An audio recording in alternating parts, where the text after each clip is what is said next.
What's going on, guys, and welcome back to another episode of Watch It in Action. I'm Mouse Phoenix, and today we're going to be taking a look at the Rakta Cernos.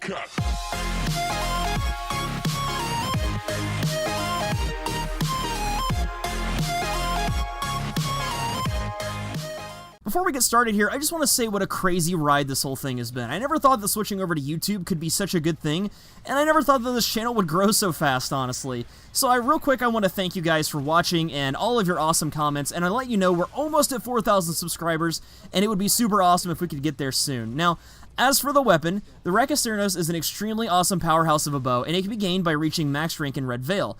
That'll cost you about 125,000 standing, and you have to be Mastery Rank 12 before you can purchase it. Now, if you haven't gone the Red Veil route and ranked up Red Veil, don't worry, you can still purchase this weapon from another player because it is tradable. Just know that you still have to be Mastery Rank 12 to trade this with another player. We went ahead and we covered this weapon a little bit in my top 5 primaries video, but I do plan to go a lot more in depth here. So stat-wise, the Rakta Cernos is almost nothing like its non-syndicate counterpart and features a much higher base damage in the form of impact, a high critical multiplier, and a high critical chance, as well as a syndicate proc that, when activated by storing enough affinity gained from killing enemies, will deal 1,000 viral damage in a radius around you with a guaranteed viral proc, and it'll restore a portion of your energy. This is super awesome for those very energy-hungry warframes.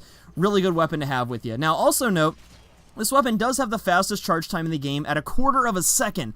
That is extremely fast, especially for a single-shot weapon like this. Now, there are many downsides to the Rakta Cernos, but like anything, it does have its flaws.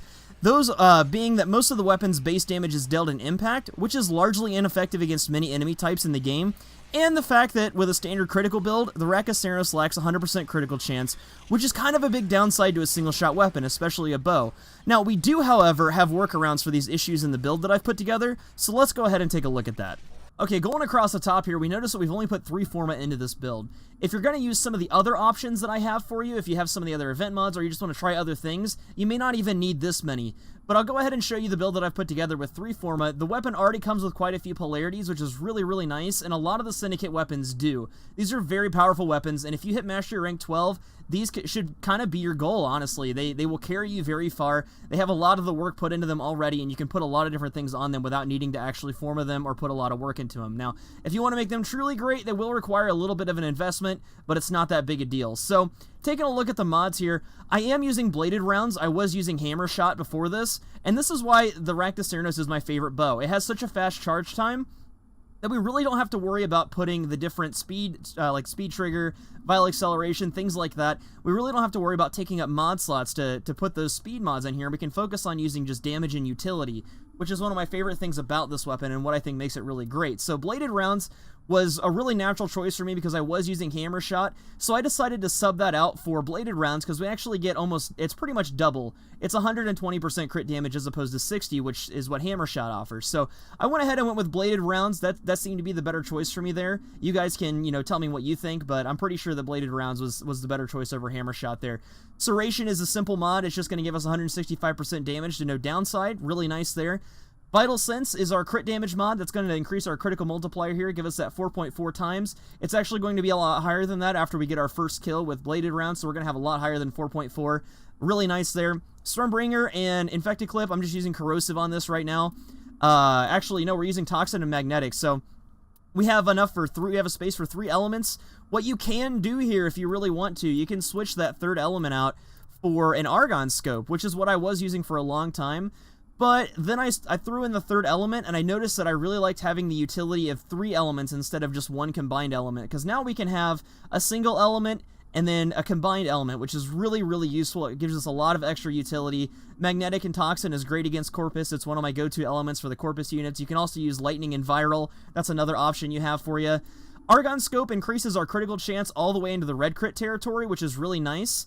But I felt like the damage wasn't nearly as consistent with this. Against some enemies, I was getting over 100,000 crits, which is overkill. And honestly, on this weapon, this thing does so much damage that the downside to having most of its damage done in impact doesn't really matter because it does so much insane damage, and the elements on it scale really well. So then most of our damage ends up coming straight from elements instead of just relying on this impact here. So you can have the 3 elements. This is what I recommend. You can have the Argon Scope. This build will fit. Argon Scope will fit on here with some extra capacity left over, which is really nice. Split chamber just gives us our multi-shot. That's super simple stuff. We need that on pretty much every weapon except for, I think, the Cyanoid Simulator is the only weapon I don't use multi-shot on. Point strike is going to up our critical chance. It gets us into this 87.5 here. And then, of course, we have our elements, which we've already talked about. So, a couple different things you can use, a couple different things you shouldn't use. So, like I said, the Argon Scope is a very viable choice. You can put that on there. You're going to get red crits, but it's not going to be as consistent, and you're going to have to get headshots. So, I prefer just using the bladed rounds with the 3 elementals. If you have to, don't use heavy caliber. A lot of you might be tempted to use heavy caliber in place of this bladed rounds or something like that. Don't use it. It's not worth it. It's going to mess up your accuracy, and it's going to make it really hard.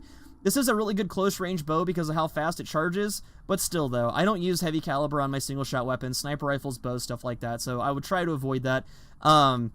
I've tested this build out a lot. I've tested a bunch of other different builds of this weapon, and I feel like this one's extremely solid. It's very reliable, and I think that's why you guys keep watching these videos, is because I always try to put together very reliable builds that work in a bunch of different situations instead of focusing more on the whole min-max aspect. Now, I can do that, but I feel like having something that's good generally, and this thing is so powerful anyway, that's going to benefit you guys more than just going straight into the min-max of everything, because there's some min-max options we have, but honestly, being able to fit into a bunch of different situations is pretty fantastic. So, being impact, this weapon's going to work really well against shielded targets like Corpus, things like that.